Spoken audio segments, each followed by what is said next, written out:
देश के प्रधानमंत्री नरेंद्र मोदी ने 11 जुलाई को नए संसद भवन की छत पर लगे राष्ट्रीय प्रतीक अशोक स्तंभ का उद्घाटन किया था। अब विपक्ष ने स्तंभ की संरचना में छेड़छाड़ का आरोप लगाते हुए केंद्र सरकार पर निशाना साधा है।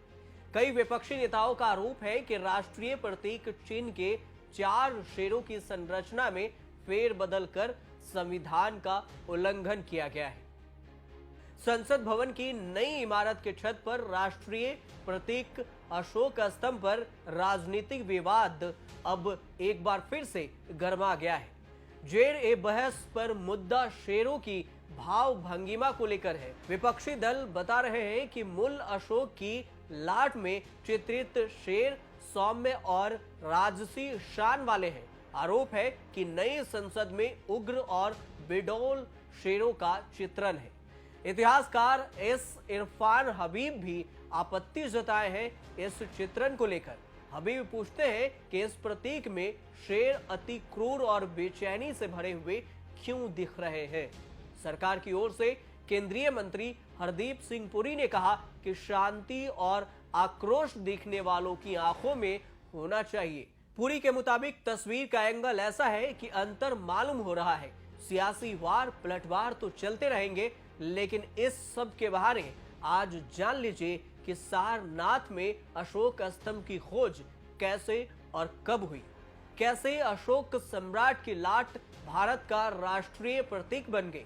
अशोक ने क्यों बनवाया था अशोक स्तंभ, इसकी पूरी कहानी आज बताने वाला। असल में हमारा जो राष्ट्रीय प्रतीक है वह अशोक स्तंभ का शीर्ष भाग है, यानी मुख्य ऊपरी भाग।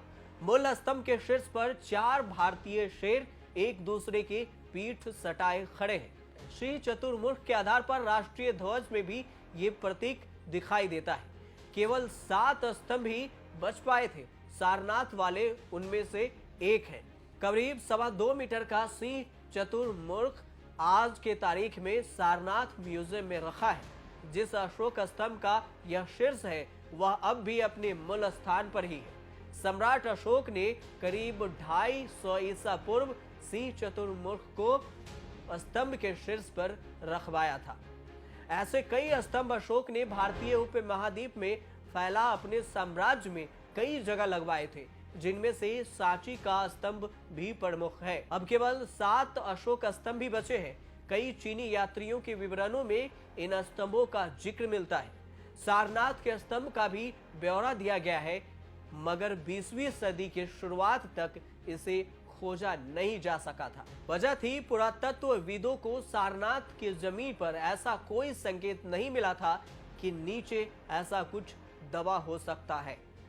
1851 में खुदाई के दौरान सांची से एक अशोक स्तंभ मिल चुका था। उसका सिंह चतुर्मुख सारनाथ वाले से थोड़ा अलग है।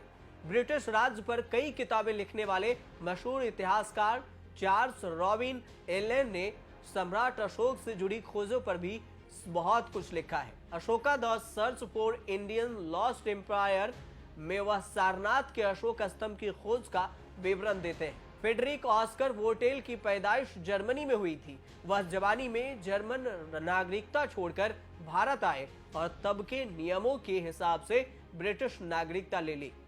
रुड़की के Thomson college of civil engineering, जो कि अब रुड़की IIT है, से डिग्री हासिल की।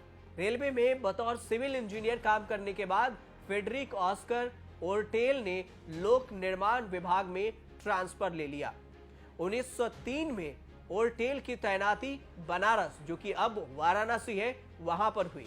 सारनाथ की वाराणसी से दूरी बमुश्किल 3.5 कोस की होगी। ओर्टेल के पास आर्कोलॉजी का कोई अनुभव नहीं था। इसके बावजूद उन्हें इजाजत मिल गई कि वो सारनाथ में खुदाई करवा सकें। सबसे मुख्य स्तूप के पास गुप्त काल के मंदिर के अवशेष मिले हैं। उसके नीचे अशोक का एक ढांचा था। पश्चिम की तरफ फ्रेडरिक को स्तंभ का सबसे निचला हिस्सा मिला। आसपास ही स्तंभ के बाकी हिस्से भी मिल गए थे। फिर सांची जैसे शीर्ष की तलाश शुरू हुई। एलेन अपने किताब में लिखते हैं कि विशेषज्ञों को लगा कि किसी समय काल में स्तंभ को जानबूझकर ध्वस्त किया गया था। फ्रेडरिक के साथ तो जैसे लॉटरी लग गई थी। मार्च 1905 में स्तंभ का शीर्ष मिल गया। फ्रेडरिक ने अपने घर का नाम सारनाथ रख लिया।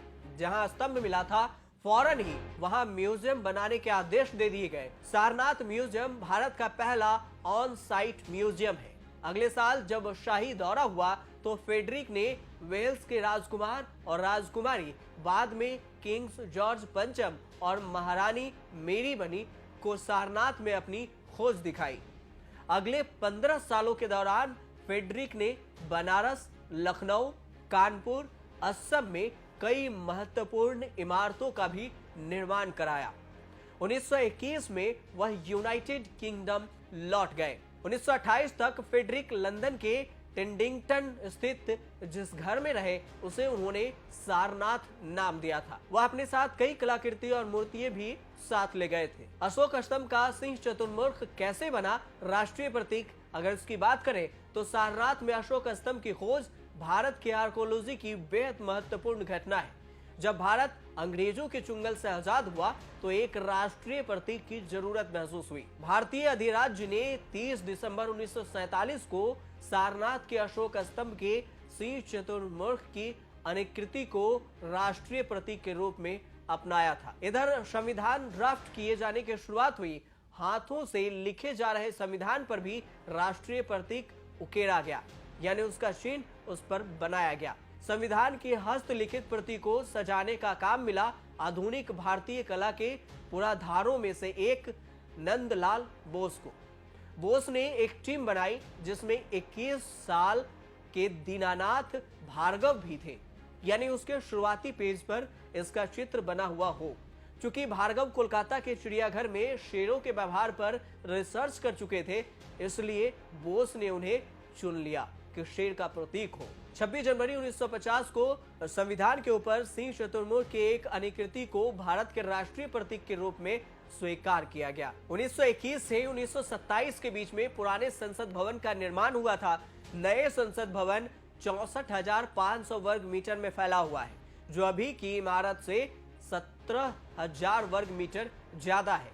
लोकसभा का आकार मौजूदा सदन से लगभग 3 गुना है। यह अभी और पुराने वाले नए संसद भवन की बात हो रही है। लोकसभा में 888 सदस्यों के लिए सीट होंगी, वहीं दूसरी ओर राज्यसभा में 326 सीटें होंगी। संयुक्त सत्र के दौरान 1224 सदस्य साथ में बैठ सकेंगे। ये नए संसद भवन की व्याख्या और सीटों की व्यवस्थित के बारे में आपको बताया गया। अब बात करते हैं भारत का राजकीय प्रतीक क्या है। भारत सरकार की आधिकारिक वेबसाइट के अनुसार भारत का राज्य चिन्ह सारनाथ स्थित अशोक के सिंह स्तंभ की अनुकृति है, जो सारनाथ के संग्रहालय में सुरक्षित रखी गई है। मूल स्तंभ के शीर्ष पर 4 सिंह हैं, जो एक दूसरे की ओर पीठ किए हुए हैं। उसके नीचे घंटे के आकार के पद्म के ऊपर एक चित्र, वल्लरी में एक हाथी, चौकड़ी भरता हुआ एक घोड़ा, एक सांड और एक सिंह की भी चित्र उभरी हुई दिखाई देती है। इसके बीच में एक चक्र बने हुए हैं। एक ही पत्थर को काटकर बनाए गए इस सिंह स्तंभ के ऊपर, एक ही पत्थर के ऊपर इसको काटकर धर्म चक्र भी रखा हुआ है और इसे बनाया गया है। भारत सरकार ने यह चिन्ह 26 जनवरी 1950 को अपनाया। इसमें केवल 3 सिंह दिखाई पड़ते हैं, चौथा दिखाई नहीं देता। पट्टी के मध्य में उभरी हुई नक्काशी में चक्र है, जिसके दाईं ओर एक सांड और बाईं ओर एक घोड़ा है। दाएं तथा बाएं छोरों पर एक अन्य चक्रों के किनारे हैं। आधार पर पद्म छोड़ दिया गया है और फलक के नीचे मुंडकोपनिषद का सूत्र सत्यमेव जयते देवनागरी लिपि में अंकित है, जिसका अर्थ है सत्य की ही विजय होती है। अब आपको बताते हैं कि अशोक ने आखिर क्यों बनवाया था। ये सिंह वाला स्तंभ अशोक ने क्यों बनवाया था। कलिंग युद्ध में हुए रक्तपात को देखकर सम्राट अशोक का मोह भंग कर दिया था। इस युद्ध के बाद हुए हृदय परिवर्तन के कारण अशोक ने जीवन में कभी युद्ध न करने का संकल्प ले लिया। फिर वो धर्म परिवर्तन करके बौद्ध धर्म की शरण में चले गए। अहिंसा के मार्ग पर चलते हुए अशोक ने बाकी का जीवन शिक्षा और धर्म प्रचार में लगा दिया। सम्राट अशोक ने धम्म की नीति अपनाने के बाद कई स्तंभों का निर्माण कराया था। उसमें से ये भी स्तंभ शामिल है। लेकिन अब सबसे बड़ा सवाल ये कि क्या अशोक स्तंभ के डिजाइन में बदलाव किया जा सकता है? भारत में इसके लिए कानून क्या कहता है कि एक बार अशोक स्तंभ बन गया तो क्या उसे हम बदल सकते हैं? अब इस विवाद का जवाब भारतीय राष्ट्रीय चिन्ह दुरुपयोग की रोकथाम एक्ट 2005 से जुड़ा हुआ है। बाद में जब इस कानून को 2007 में अपडेट किया गया था, इस एक्ट में स्पष्ट रूप से कहा गया कि भारत के राष्ट्रीय चिन्ह को आधिकारिक मुहर के रूप में उपयोग करने के लिए अनुसूची में वर्णित किया गया है। एक्ट में यह भी बताया गया कि भारत जो राष्ट्रीय प्रतीक है वो सारनाथ के लाइन कैपिटल ऑफ अशोका से प्रेरणा लेता है। एक्ट के सेक्शन 6(2)(f) में इस बात का भी जिक्र किया गया कि सरकार राष्ट्रीय प्रतीकों के डिजाइन में कोई भी बदलाव कर सकती है। सेक्शन में कहा गया कि जरूरत पड़ने पर केंद्र सरकार के पास हर वो परिवर्तन करने की ताकत है जिसे वो जरूरी समझती है। इसमें राष्ट्रीय प्रतीकों की चिन्ह यानी डिजाइन में भी बदलाव वाली बात भी शामिल की गई है। वैसे एक्ट के तहत सिर्फ डिजाइन में बदलाव किया जा सकता है, कभी भी पूरे राष्ट्रीय प्रतीक को बदला नहीं जा सकता। इस सेक्शन में ये भी बात लिखी गई है। अब देखना यह होगा कि इस पर जो विवाद हो रहा है, अब क्या ये विवाद थमने का नाम लेगा और इस विवाद के बाद क्या फिर से अशोक स्तंभ जो चिन्ह बनाया गया है नए संसद भवन के छत के ऊपर, उसे बदला जा सकेगा? आप देखते रहिए न्यूज़ तक।